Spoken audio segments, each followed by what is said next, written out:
Watching DD India News Hour, India's voice to the world. I'm Abhishek Mahajan. Coming up in the next hour. National Investigation Agency gets 18-day remand of 2611 mastermind Tahawwur Rana to interrogate him in order to unravel the complete conspiracy behind the deadly attacks. Indian President Murmu addresses diaspora in Slovakia, highlights growing cultural ties, conferred with honorary doctorate in Slovakia. Technical consultations between the US and Ukraine on a mineral deal to begin in Washington. Talks aimed at aligning both nations on long-term investment mechanisms reflecting shared strategic interest. And US talks further down as trade war with China deepens. Tariffs imposed on Chinese goods stand at 145%. Trump acknowledges transition problems with tariff plans. An Indian film, Homebound, makes its way to the official selection at the 78th edition of Cannes Film Festival in the Uncertain Regard category.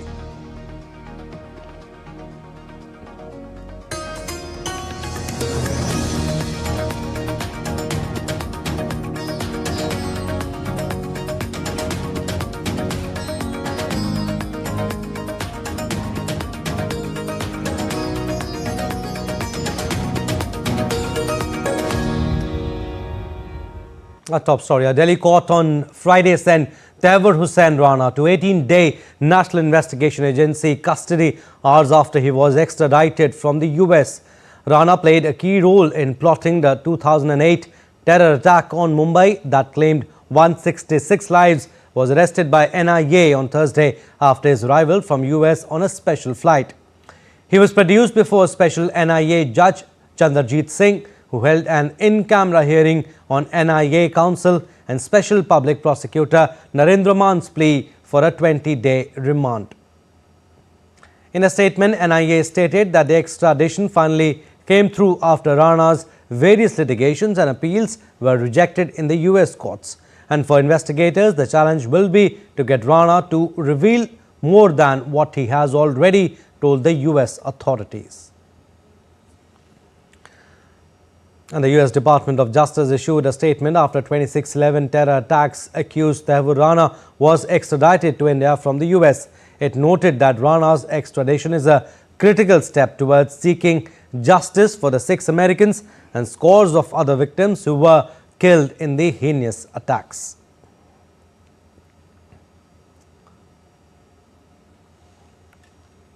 Also, the US State Department reiterated its commitment to combating global terrorism in collaboration with India after the US extradited Tahawwur Rana. On April 9th, the United States extradited Tahawwur Rana to India to face justice for his role in planning the horrific 2008 Mumbai terrorist attacks. Some people watching may not remember these, but I encourage you to look them up and to find out exactly how horrible this was and the importance of this situation today. These attacks resulted in the tragic loss of 166 lives, including 6 Americans, that shocked the entire world. The United States has long supported India's efforts to ensure those responsible for these attacks are brought to justice. And as President Trump has said, the United States and India will continue to work together to combat the global scourge of terrorism. All right, DD India's Amritpal Singh has more information on this and is joining us on the phone line. Amritpal, yesterday after the hearing, the court sent Rana to 18-day NIA custody. What can be expected next and what is the process that will be followed now? So Abhishek, what happened was once he landed, Tahawwur Rana landed in India on that special flight that the Indian investigators and other intelligence officials brought him back to. He was formally arrested at the Delhi airport. He was produced in the special NIA court where they demanded, as you said, a 20-day custody. The court granted them an 18-day custody. Essentially now the NIA is interrogating him to construct the whole chain of events. Already, the NIA has filed charge sheets against Rana and 8 others. one American national, David Coleman Headley, and 7 Pakistani nationals, which includes Hafiz Mohammed Saeed, Zakir Rahman Lakwi, Sajid Mir, Major Sameer, Major Iqbal, Abdur Rahman Hashim. Now, because they've never they've never interrogated Tahawwur Rana directly because he was in a U.S. prison. Though David Coleman Headley had become an approver in the case, and he was interrogated by NIA team, and he deposed before the Mumbai court also, trying the 2611 case. But India never got direct access to Tahawwur Rana. We only know about his role through the deposition of David Coleman Headley. Now this is the first time that you've got access to him, you've extradited him, and he will reconstruct the whole chain of events, that how, who all were involved in it, how the ISI was involved in it, because he has already been found guilty on the count of providing material support to the Lashkar-e-Taiba. So how Lashkar-e-Taiba, how these conspirators and the ISI and the Pakistani state were involved in hatching a conspiracy and then executing the attack. Because remember, Tahawwur Rana not only facilitated David Coleman Headley to come and do a recce on multiple counts in India, but he himself on the 18th and 19th of November 2008 came and stayed in a hotel in Powai and helped in securing the locations of attack. So the whole chain would be constructed, also the money trail. So that will happen over the coming days. Okay, Amritpal, also U.S. Department of Justice has issued a statement. Now, what kind of cooperation or intelligence sharing is expected between the NIA and U.S. agencies now that Rana is in Indian custody? Both the U.S. Justice Department, as you rightly said, and also the U.S. State Department has said that we've extradited him, and that is a step towards the counter-terrorism cooperation that exists between the two countries. So clearly, they expect that he'll be tried in Indian courts and brought to justice. Whatever he has revealed in the American courts shall be shared with the NIA, which will be a part of the prosecution. And if the NIA brings an additional charge sheet, that information that the United States Department of Justice provides to India will be instrumental in securing the case against him. All right, Amritpal, last question before we leave you. How significant is this extradition for the families, 2611 victims, and what could it mean for the broader pursuit of the justice in the case? Abhishek, it's been more than 16 years, come November, and it will be 17 years since that horrific bloodbath took place on the streets of Mumbai.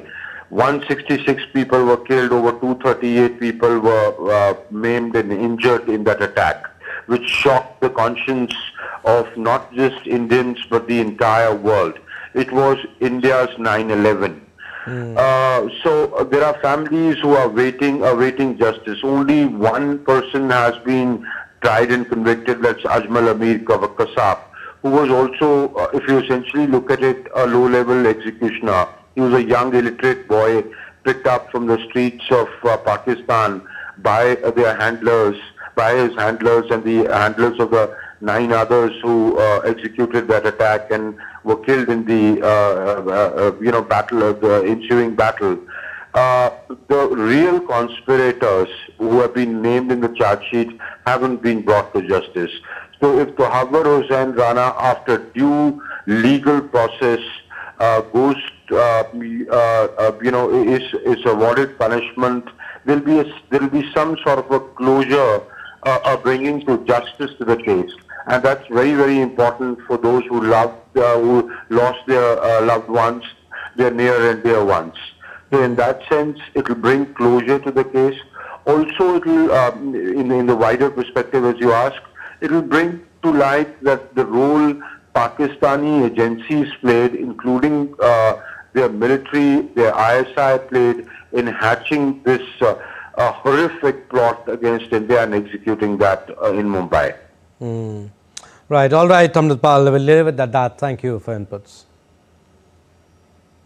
All right, so these are, all right, we'll show you the pictures now released by the Office of Public Affairs, U.S. Department of Justice, if you can have those pictures. So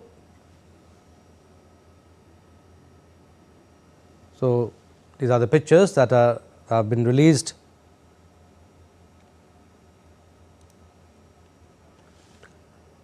By the Office of,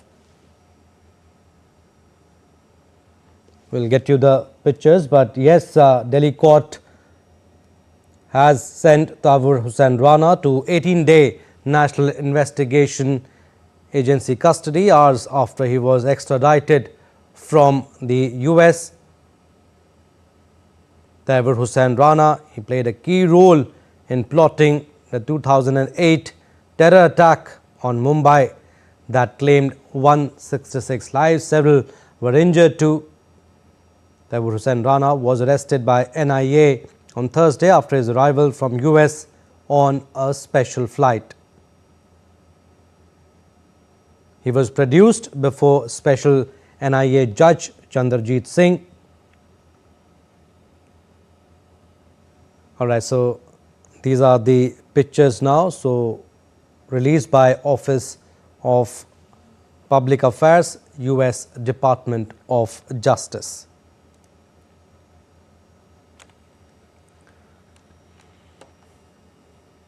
Moving on, President of India, Draupadi Murmu, was conferred with the doctorate honoris causa degree by the Konstantin, the Philosopher University in Slovakia, during her two-day state visit to the country. While addressing the Indian community, President highlighted the growing cultural ties between India and Slovakia.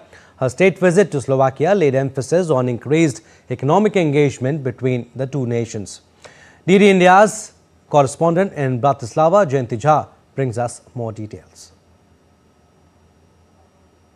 India and Slovakia have close cultural and historic ties, and now, as President Draupadi Murmu's visit to Slovakia highlighted, economic engagement is also on the rise. India is a global leader in AI research and data science. By combining Slovakia's strength in engineering and precision manufacturing with India's AI capabilities, both countries can drive innovations across many sectors. Your expertise can be leveraged to introduce AI-driven automation, predictive maintenance, or optimization techniques in Slovak industry. During the state visit, President Murmu addressed the Slovakia-India Business Forum, interacted with the members of the Indian business community in Slovakia, as well as visited the Tata Jaguar Land Rover factory in Nitra. The Tata Jaguar Land Rover factory represents a major Indian investment in Slovakia. With an investment of 1.4 billion euros, the plant boasts an annual production capacity of 150,000 vehicles. Slovakia and JLR plant in Slovakia, it's a very important part of our corporation. As you know, JLR Nitra is producing our iconic Defender. So the future of this plant is really important. And it's been a great pleasure meeting the president here. Well, it's a great opportunity. We don't think of that in India actually. And as my colleagues also said, we live here miles apart from our families. So it's been a great moment and a moment of joy of us that we have seen our president, or we have met our president. So it feels like someone is there coming from India to meet us or to see how we are here. President Murmu's visit brings India and Slovakia closer culturally and economically by emphasis on diversifying the trade basket, further strengthening the India-Slovakia friendship. Two leaders also witnessed the exchange of two memoranda of understanding. One of the MOUs is between the Sushma Swaraj Foreign Service Institute of India and the Ministry of Foreign Affairs of Slovakia. The other one is regarding cooperation in the field of small and medium enterprises.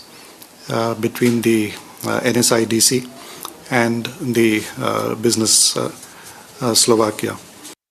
Trade was an important component of the state visit of President Draupadi Murmu to Slovakia, with both presidents emphasizing the need for increased economic cooperation between the two nations.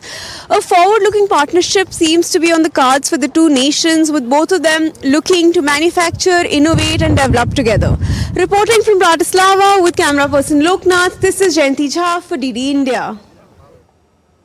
With an aim to boost infrastructure development, particularly enhancing road connectivity, Prime Minister Narendra Modi to visit the holy city of Varanasi in Uttar Pradesh today. During his visit, Prime Minister will lay the foundation stone and inaugurate various development projects worth over Rs 3,880 crore. PM will inaugurate and lay the foundation stone for various road projects in the region. And giving a boost to the electricity infrastructure, Prime Minister will inaugurate the transmission substations and associated transmission lines of adjoining districts of Varanasi division. In line with his vision to ensure education for all, Prime Minister will inaugurate key projects promoting sports infrastructure in the city. Prime Minister will lay the foundation stone for a synthetic hockey turf with floodlights and spectator gallery at Uday Pratap College and a mini stadium at Shivpur.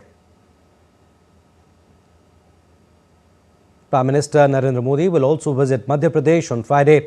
In line with his commitment to carry forward India's cultural and spiritual heritage, the Prime Minister will visit Anandpur Dham in Ashoknagar district of Madhya Pradesh.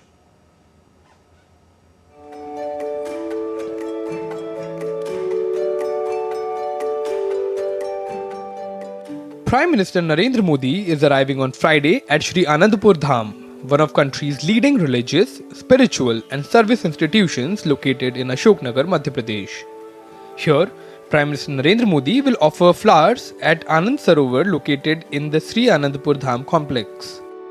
Prime Minister Narendra Modi will be informed about the devotional and knowledge-related activities taking place in this dham as well as the service work being carried out. The Prime Minister will also visit the 4 temples located in Sri Anandpur Satsang Ashram complex. He will address the followers of this dham from India and abroad in the annual fair organized on Vaisakhi in a stage program in the huge Satsang hall.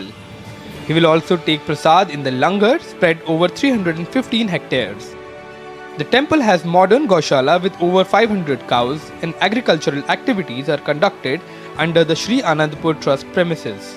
The trust is running a charitable hospital in Sukhpur village. Schools in Sukhpur and Anandpur have various satsang centers across the country. हमारे देश के प्रधानमंत्री पहली बार आनंदपुर में आ रहे हैं। हमारे आनंदपुर का भी इससे नाम बढ़ेगा, लोगों में जाएगा, इससे देश में भी जाएगा और विदेश में भी आनंदपुर का नाम बढ़ेगा। इससे बहुत बड़ी खुशी है, हमें भी है, आनंदपुर वासियों को भी है, महात्माओं को भी है, सभी को बहुत खुशी है इससे। काफ़ी खुश हैं महात्मा लोग, जहाँ के जितने भी हमारे आनंदपुर के भाई हैं, महात्मा जी हैं, वो इस देख के बहुत खुश हैं कि प्रधानमंत्री जी आ रहे हैं, कि हमारे यहाँ आनंदपुर में आ रहे हैं। आसपास के लोग भी मैंने देखा काफ़ी उनके भी अच्छा उनके विचार है कि प्रधानमंत्री जी आ रहे हैं, बड़े खुश हैं। During this time, Prime Minister will meet the head Guru Maharaj Ji of Sri Paramhans Advaita sect and other saints and will get information about the service projects of Sri Anandpur Dham. About 20,000 devotees will participate in Vaisakhi fair at the Dham. It is worth mentioning that Sri Anandpur Satsang Ashram is a major center of devotion and knowledge. The spiritual energy of the temples here and the natural beauty of Sri Anand Sarovar provide peace to the mind. Aditya Srivastav, DD India. And India has been actively engaged in the relief efforts following the devastating earthquake in Myanmar as part of Operation Brahma. Apart from providing critical relief in its field hospital in Mandalay, the Indian Army has also deployed robo-mules and nano-drones in Myanmar's worst-hit city. This is for the first time robotic mule and nano-drones are being used by the Indian Army for search and rescue operations.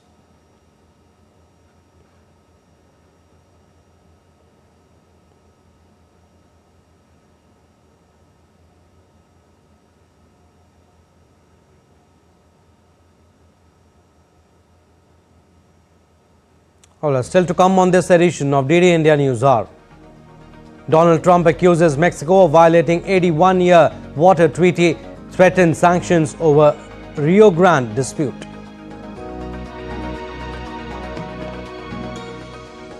Trump cabinet discusses tariffs and Panama a day after U.S. Defense Secretary Hexet visited Panama on Wednesday. The U.S. to hold direct nuclear talks with Iran in Oman, announces fresh sanctions ahead of the meeting.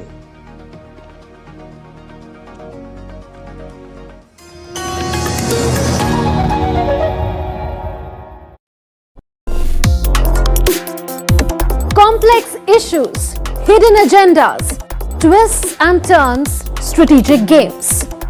We think all dots are linked. We just need to connect them.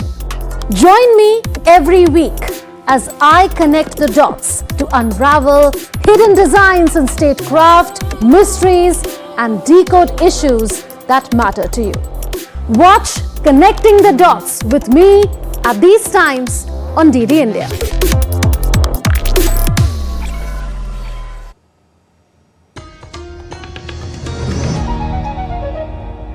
Welcome back. You're watching DD India News Hour. I'm Abhishek Mahajan. Next round of Ukraine-US talks over minerals deal will begin in Washington on Friday.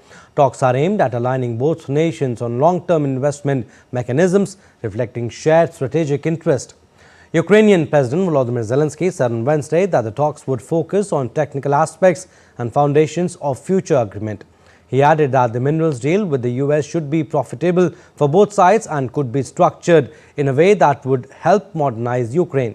He informed that the Ukraine's delegation would be headed by a deputy economy minister. While Trump is seeking a bilateral minerals deal as part of a peace push to end Russia's conflict in Ukraine, he also sees it as a way to recover billions of dollars spent on military assistance to Kyiv, though the aid was not a loan. Meanwhile, UK is considering deploying troops to Ukraine for 5 years under plans being discussed by allies.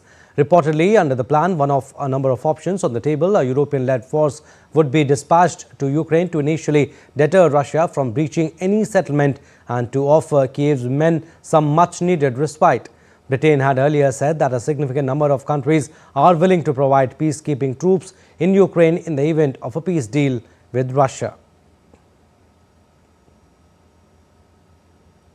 US President Donald Trump's trade war rattled global markets anew on Thursday as stocks and oil prices sank, amid fears China may once again respond in kind with higher tariffs to match the latest levies imposed by the United States. Hours after markets opened, the White House said US tariffs on China stand at 145%, more than the 125% levy that had been widely reported a day earlier.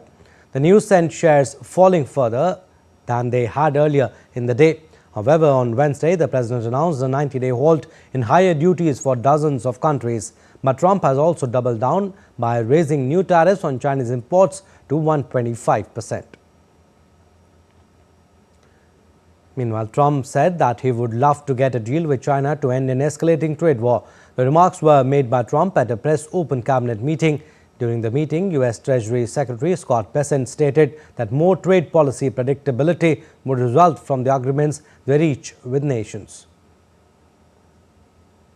What happens with China? We would love to be able to work a deal. They've really taken advantage of our country for a long period of time. They've ripped us off beyond nobody. How people stood for it, sitting in my position, is not even believable. And we're talking about many presidents, not just a couple. But they did, and all we're doing is putting it back in shape. We're resetting the table. And I'm sure that we'll be able to get along very well. I have great respect for President Xi. He's been, in a true sense, he's been a friend of mine for a long period of time. And I think that we'll end up working out something that's very good for both countries. I look forward to it. President Donald Trump also predicted that there would be a transition cost and transition problems while discussing his tariff policies during a cabinet meeting. The president also claimed that the U.S. was raking in billions of dollars each day as a result of his protectionist policies. Doing very well. It's been amazing. We had a big day yesterday. There'll always be transition difficulty, but we had in history, it was the biggest day in history, the markets. Again, there'll be a transition cost and transition problems, but in the end, it's going to be a beautiful thing. Let's now take a look at an infographic showing the main product categories imported into the United States from China. The products that top the list include 40.9% of telecom equipments, 25.8% of computers, 10.6% of motor vehicle parts, and 36% of electrical machinery. The infographics is based on 2024 data from the U.S. International Trade Commission.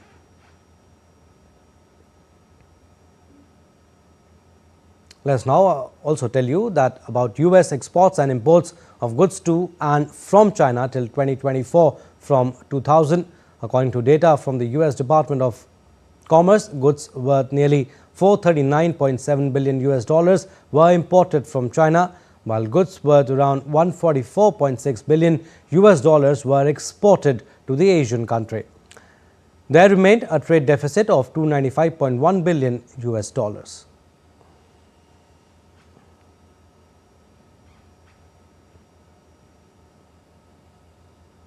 And accusing Mexico of breaking an 81-year-old treaty and stealing the water from Texas farmers, U.S. President Donald Trump threatened Mexico with sanctions and tariffs in a dispute over water sharing between the two countries. Under the 1944 treaty, Mexico must send 1.75 million acre-feet of water to the U.S. from the Rio Grande through a network of interconnected dams and reservoirs every 5 years. An acre-foot of water is enough to fill about half an Olympic-sized swimming pool. The current 5-year cycle is up in October, but Mexico has sent less than 30% of the required water. Meanwhile, Mexican President Claudia Sheinbaum in response said that Mexico has been complying with the treaty to the extent water is available amid 3 years of drought. Mexico sent a proposal to U.S. officials to address the water supply to Texas, which includes short-term sanctions. Meanwhile, a day after Trump abruptly paused the heavy tariffs against dozens of U.S. trading partners, the U.S. president held a cabinet meeting where he stressed his administration's transparency. Besides tariffs, he offered update on Panama a day after the two nations announced agreements to deepen U.S. military training in the Central American nation.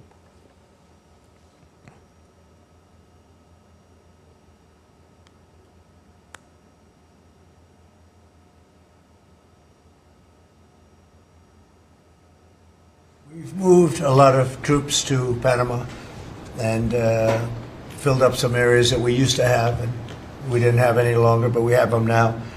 And I think it's in very good control. Right? U.S. Defense Secretary Pete Hegseth, in the first visit by a Pentagon chief to Panama in decades, said he sees the canal as key terrain that Panama would secure together with the U.S. and not with China. While Panama had said the United States recognized its sovereignty over the Panama Canal despite tough rhetoric from Washington. U.S. Secretary of State Marco Rubio, attending the cabinet meet, informed that the United States will hold direct talks with Iran on Saturday to discuss Iran's nuclear program. The talks between U.S. Special Envoy Steve Witkoff and a senior Iranian leader are scheduled for Saturday in Oman. Rubio said Washington hopes that the talks will lead to peace. Meanwhile, the United States issued new Iran-related sanctions on Wednesday. The U.S. Treasury Department, in a statement, said it imposed sanctions on 5 Iran-based entities and 1 person based in Iran for their support of Iran's nuclear program with the aim of denying Tehran a nuclear weapon. Now, updates related to Israel-Hamas conflict, on which Trump on Thursday said progress was being made regarding the return of the hostages being held in Gaza. He said that he was dealing with both Israel and Hamas, but he gave no other details about the talks.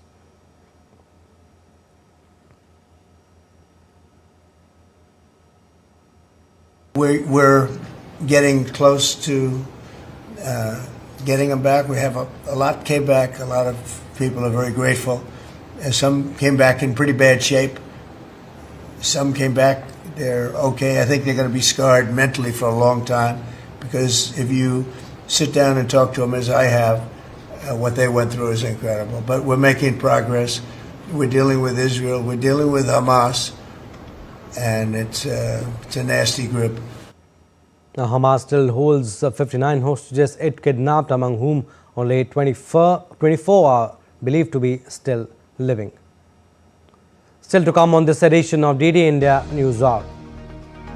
6 killed as tourist helicopter crashes into New York City's Hudson River.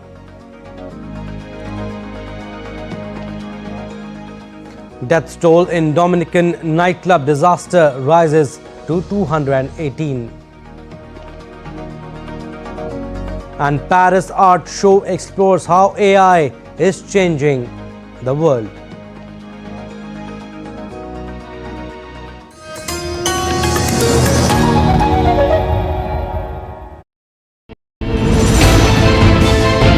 Geopolitics and trade deals.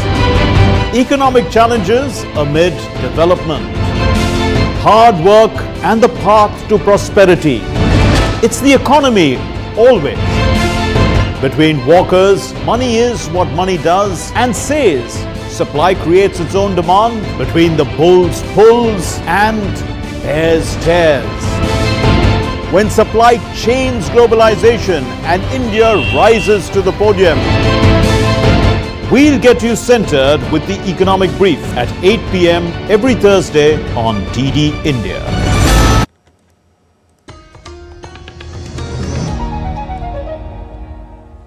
Welcome back. You're watching DD India News Hour. I'm Abhishek Mahajan. Recap of what we have done so far.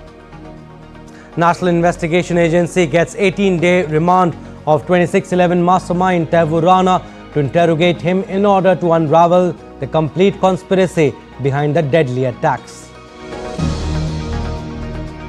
President Draupadi Murmu addresses Indian diaspora in Slovakia, highlights growing cultural ties, conferred with honorary doctorate in Slovakia. Technical consultations between the US and Ukraine on a mineral deal to begin in Washington. Talks aimed at aligning both nations on long-term investment mechanisms reflecting shared strategic interest. US talks further down as trade war with China deepens. Tariffs imposed on Chinese goods stand at 145%. Trump acknowledges transition problems with tariff plans. An Indian film, Homebound, makes its way to the official selection at the 78th edition of Cannes Film Festival in the Uncertain Regard category. A new repatriation flight bringing 178 Venezuelans back home landed in the Caribbean country as the national government demanded that the US send back more women and children. The 12th repatriation flight landed at Simon Bolivar International Airport from the United States with a stopover in Honduras. On Wednesday, US judges said they would impose new limits on President Donald Trump's attempts to deport alleged Venezuelan gang members under a wartime law after the US Supreme Court struck down a broader ban on such removals in another court.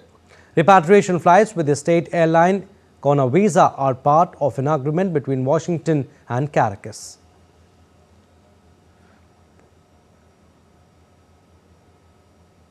Now, the US Supreme Court directed President Donald Trump's administration to facilitate the return to the United States of a Salvadoran man who the government has acknowledged was deported in error to El Salvador. The judge had issued the order in response to a lawsuit filed by Abrego Garcia, a Salvadoran migrant who was living in Maryland and has had a work permit since 2019, and his family challenging the legality of his deportation. Abrego Garcia was stopped and detained by US Immigration and Customs Enforcement officers on March 12 and questioned about alleged gang affiliation. He was deported on March 15 on one of 3 high-profile deportation flights to El Salvador that has also included alleged Venezuelan gang members. We now take a look at the implications of India withdrawing the transshipment facility extended to Bangladesh. Indian authorities clarified that these measures do not impact Bangladeshi exports to Nepal or Bhutan transiting through Indian territory. India has withdrawn the transshipment facility extended to Bangladesh.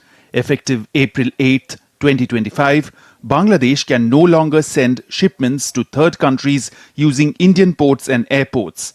However, an exception has been made for Nepal and Bhutan. MEA spokesperson Randhir Jaiswal said that logistical delays and rising costs were affecting India's own exports and creating backlogs. The transshipment facility extended to Bangladesh had over a period of time resulted in significant congestion at our airports and ports. Logistical delays and higher costs were hindering our own exports and creating backlogs. The facility therefore has been withdrawn with effect from 8th April 2025. And let me clarify here, I saw some reports. These measures do not impact Bangladesh's exports to Nepal and Bhutan transiting through Indian territory. Petrapul border of India, the land port with Bangladesh in North 24 Parganas district of eastern Indian state of West Bengal started witnessing deserted look from 10th April itself. तो अभी बांग्लादेश का अगर transit का सुविधा वो बंद हो जाएगा तो हमारा इंडिया का जो एक्सपोर्टर है वो सटीक भाड़ा में और उसका जो एग्जैक्ट टाइम है वो टाइम में वो एक्सपोर्ट कर पाएंगे. Let's now tell you about the transshipment facility. The 2020 order by Indian Customs Department allowed Bangladesh to export goods to third countries via the Delhi Air Cargo Complex. This gave Bangladeshi exporters easier access to countries in the neighborhood like Nepal, Bhutan and Myanmar. However, it led to greater congestion at the cargo terminal at the Indira Gandhi International Airport in Delhi, delaying shipments of Indian goods and leading to a rise in air freight rates for Indian exporters. With Prasenjit Bakshi in Kolkata, Bureau Report, DD India. A tourist helicopter crashed into New York City's Hudson River on Thursday, killing all 6 aboard, including 3 children. The victims were believed to have included a family from Spain and the pilot. The Federal Aviation Administration and the National Transportation Safety Board will investigate, with the NTSB leading the investigation. The airspace around Manhattan is crowded with helicopters offering tourists a bird's-eye view of the sites, with at least 24 operators listed on the website via ITA. Many of the operators also offer helicopter shuttle services to the area airports. US President Donald Trump called the crash terrible in a post on Truth Social. He said the footage of the accident is horrendous. God bless the families and friends of the victims. Secretary of Transportation Sean Duffy and his talented staff are on it. An American Airlines plane carrying at least 3 members of Congress was struck on the taxiway by the wingtip of another American Airlines jet at Reagan Washington National Airport. The FAA will investigate. Americans said both aircraft taxied to the terminal and were taken out of service to be inspected by maintenance teams. The damage was limited to a winglet on each aircraft. There were 76 passengers and 4 crew on the South Carolina flight and 67 passengers and 4 crew on the New York-bound flight. No injuries were reported. The FAA said this week it's installed a new management team to oversee air traffic control at Reagan National. Updates now on the devastating roof collapse at a popular nightclub in the capital of the Dominican Republic on Tuesday. The death toll in the accident has risen to 218, with the head of country's emergency operations center saying there was still one area to be searched and that 189 have been rescued. The nightclub collapsed on April 8 and families have been gathering outside the wreckage of the Jet Set Club in Santo Domingo, anxious for information about their missing relatives. The tragedy unfolded during a concert which had drawn politicians, athletes and other prominent figures, turned into a nightmare after midnight as the roof suddenly collapsed.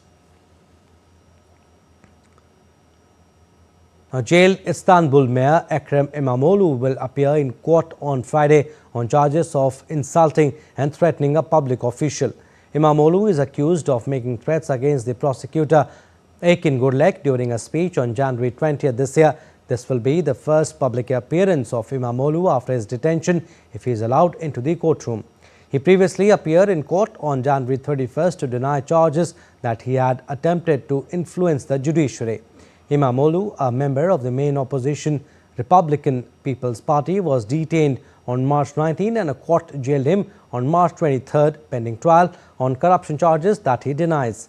Imamoglu's CHP party has called for a public gathering in front of the prison complex.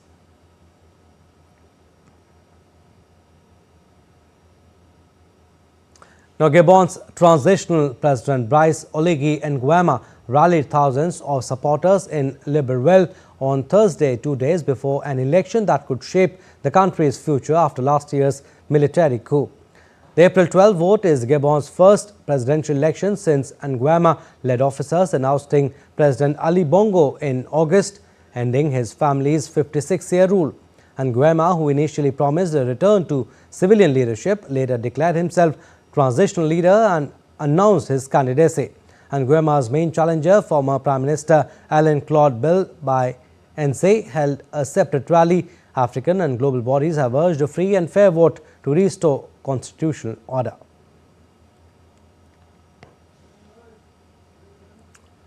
As Argentina awaits news on a fresh IMF loan, trains and planes were grounded in the country as a 24-hour general strike against President Javier Milei's austerity measures paralyzed some service. This was the third general strike in budget, slashing Milei's 16-month-old presidency, called by unions to protest his brand of chainsaw austerity. Milei had famously wielded a live chainsaw during his presidential campaign to symbolize the cuts he would make to the bureaucracy and social spending. In office, he has slashed subsidies for transport, fuel and energy, fired tens of thousands of public servants and shuttered entire government departments. The measures have reduced inflation and resulted in Argentina's first budget surplus in over a decade, but also tipped the country into recession and millions more people into poverty in the first months of Milei's government. The official data shows the numbers are improving. In Bolivia, butchers gathered on Thursday in the capital to protest against price hikes that have severely impacted their profits and made it more difficult for families to afford meat. Members of the National Confederation of Meat Workers of Bolivia marched through La Paz protesting inflation and demanding a meeting with President Luis Arce. In February, the Bolivian government suspended meat exports to curb price hikes as the cost of a kilo of beef had soared to 60 bolivanos, that is approximately $8.5. Protesters included in their list of demands an extension of the suspension for 2 or 3 years and urged action to combat smuggling to neighboring countries. According to the National Institute of Statistics, inflation in the South American country in March reached 1.71% with an accumulated inflation rate of 5% in the first quarter. Now in Peru, public transportation workers in the capital of Lima clashed with the police on Thursday during a strike to demand action against a surging crime wave that has led to a record number of murderers. During the march to Congress, transit workers, flanked by hundreds of police officers, carried signs reading "No more extortion" and "They are killing us," among others. Government figures showed murders in Peru spiked in 2024 by more than a third to 2,059 from 1,508 in 2023. From January to March, homicides rose by 100 year-on-year to 562. Murders and extortion against transit workers have also risen, with over a dozen killed this year.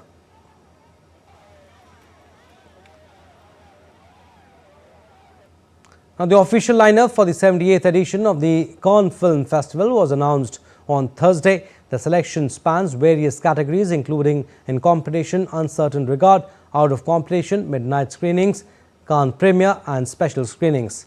Cannes director Thierry Frémaux and President Iris Knobloch announced the lineup at a press conference in Paris. Some of the most anticipated films to be screened at Cannes this year include Mission Impossible: The Final Reckoning, the concluding chapter of Tom Cruise's action-packed franchise, Wes Anderson's The Phoenician Scheme, Richard Linklater's New Wave, and Ari Aster's Eddington, among others. The festival kicks off on May 13 and runs through May 24th.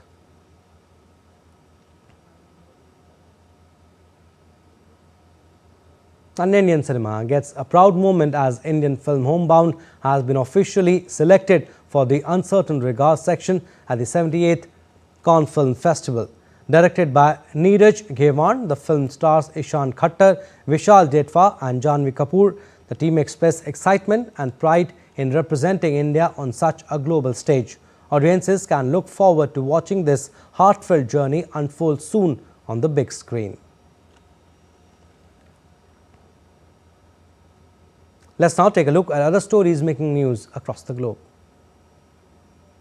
A new exhibition at Paris Zerdepum Museum titled The World According to AI showcases how artists are responding to the growing presence of artificial intelligence, featuring around 50 works, photos, sculptures and short films, many created with the help of AI. The show explores how this technology is reshaping our view of reality. Curator Antonio Someini says the aim is to spark thought on AI's growing role in our lives. Moscow has been hit by an unexpected return of winter with nearly a month's worth of snow falling in just a few days, an unusual event for April according to Russian forecasters. Temperatures which had recently reached 16 degrees Celsius suddenly dropped below zero over the weekend. Locals were caught off guard as the city turned white again. Met Department described such heavy April snowfall in the Russian capital as a rare phenomenon. Gabon, often called Africa's last Eden, is turning to tourism to boost its economy. Just a short trip from the capital, Libreville, places like Point Denis offer untouched beaches, rich forests and vibrant wildlife. Tourism Minister of Gabon, Pascal Sefon, says the country has long focused on oil overlooking its natural beauty. Now Gabon hopes to double its foreign tourist numbers, a goal likely to top the agenda of whoever wins the April 12 presidential election. Now, the 2025 World Expo opens in Osaka on April 13, bringing together 158 countries under the theme Designing Future Society for Our Lives. Sustainability is in focus, with Germany promoting a circular future and Japan featuring eco-friendly ideas like a recycled water pond and Hello Kitty in 32 green outfits to showcase algae's uses. Held every 5 years, the event runs until October 13, offering visitors a glimpse into innovative, sustainable ways of living. Still to come on this edition of DD India News Hour. Tesla launches in Saudi Arabia amid Chinese competition and tumbling sales. In sports, Magnus Carlsen books a spot in Paris Freestyle Chess Grand Slam semi-final. India's D. Gukesh finishes on 11th spot. And World Parkinson's Day on April 11 will get you a detailed story.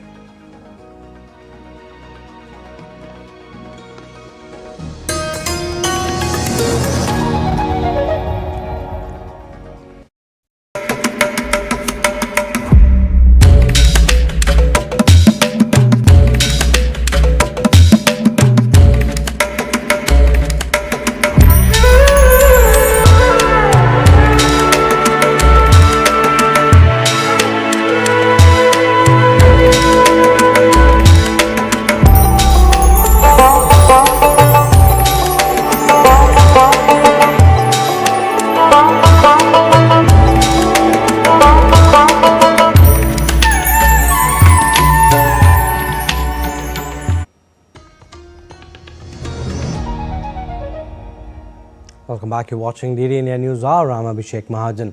India's Finance and Corporate Affairs Minister Nirmala Sitharaman called on UK Prime Minister Keir Starmer on Thursday. The meeting was held in presence of Chancellor of Exchequer of the UK, Rachel Reeves.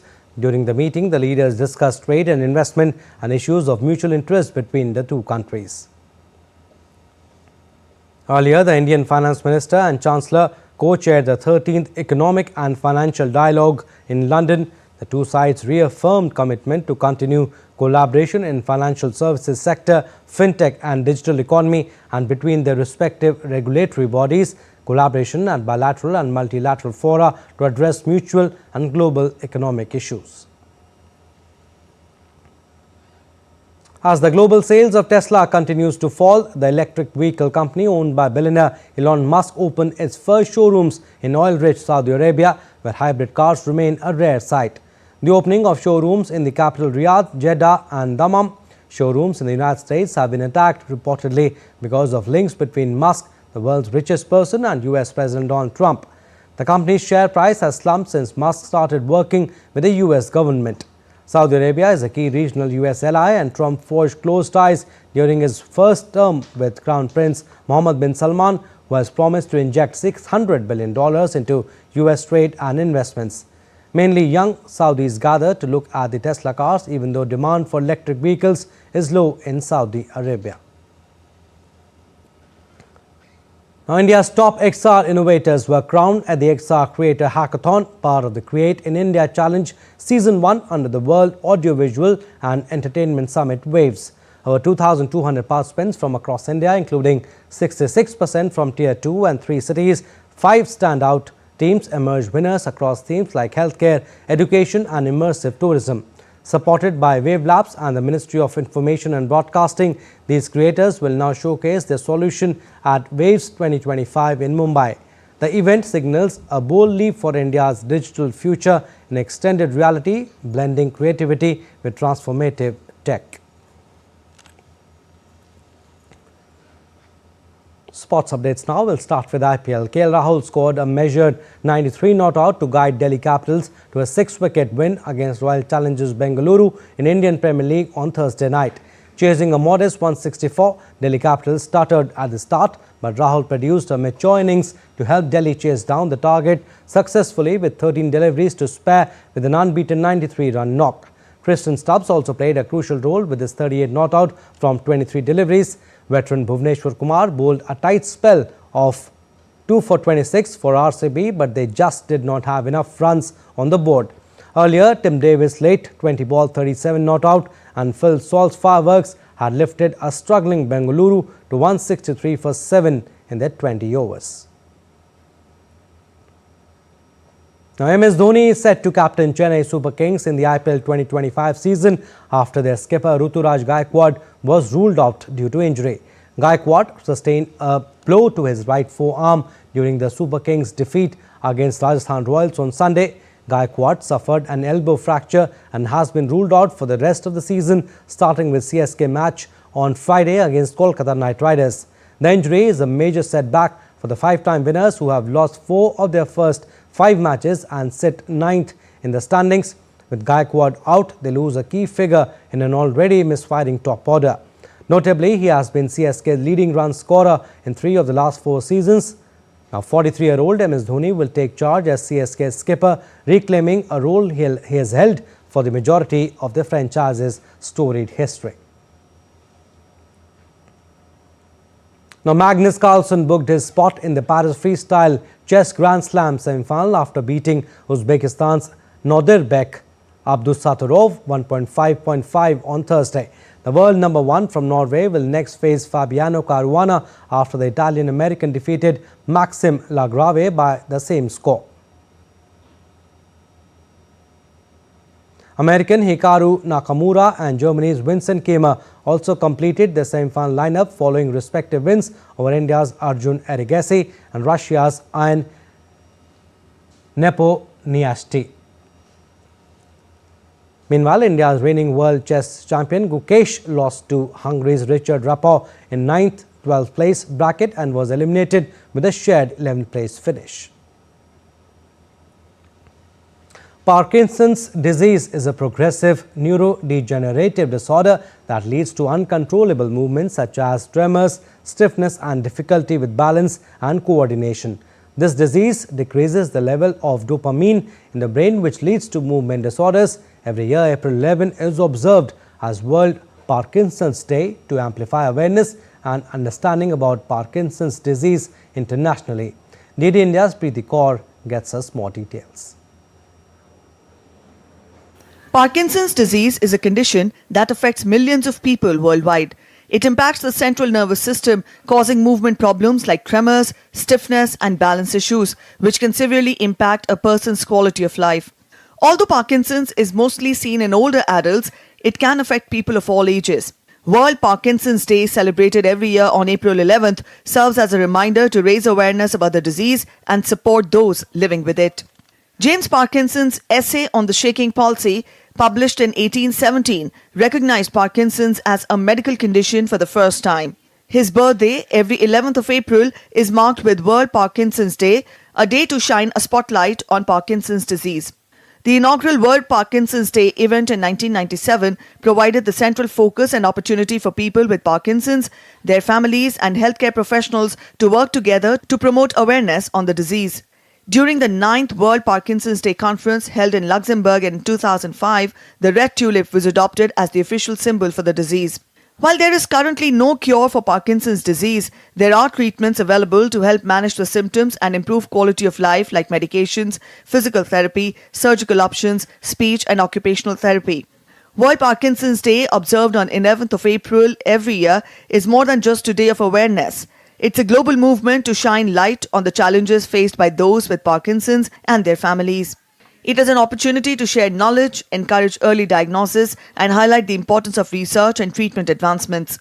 The goal of this day is not only to raise awareness, but also to inspire people to take action. Whether it's learning about the disease, supporting ongoing research, or offering assistance to a loved one, every action makes a difference. By coming together to educate and support, we can make a positive impact on the lives of millions worldwide. Preeti Kaur, DD India. Well, that's all for this edition of DD India News Hour, but do let us know your thoughts on the news of the day. For those on the go, you can get all the latest news and updates from India and across the world on DD India mobile app. The app is available on both Android and iOS. Scan the QR code on the screen to download now. And we'll be back with more news as it breaks here on DD India. I'm Abhishek Mahajan. From all of us here in Delhi, thanks for watching DD India News Hour.